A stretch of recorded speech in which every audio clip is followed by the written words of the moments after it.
મિત્રો તમે જોઈને ચોક થઈ જશો કે બાકી જોરદાર મમ્મીએ બનાવ્યું ખરા હો।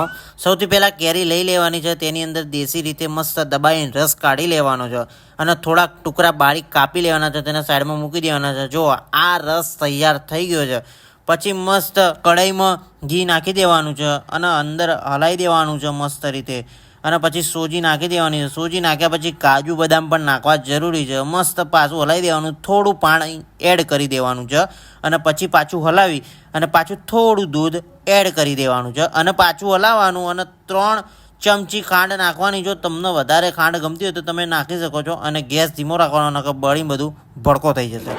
પછી કેરીનો મસ્ત રસ એ અંદર નાખી દેવાનો છે અને ઇલાયચી પણ નાખી દેવાની છે। બરાબર એવું ઘૂમ ઘૂમ ઘૂમ કરીને હલાવવાનું અને તેમાં થોડું પાછું ઘી ટપુક કરીને નાખી દેવાનું, એટલે બરાબર કમ્પ્લીટ કહેવાય ને કે કેરીનો મસ્ત મજાનો શીરો રેડી થઈ ગયો છે, જોરદાર ટેસ્ટી। બાકી કેરીના ટુકડા છે અને તુલસીના પાન છે, તેનાથી મસ્ત રીતે ગાર્નિશ કરી નાખો। અને બીજું કે હે જીજી રે સબસ્ક્રાઈબ કરી લેજો।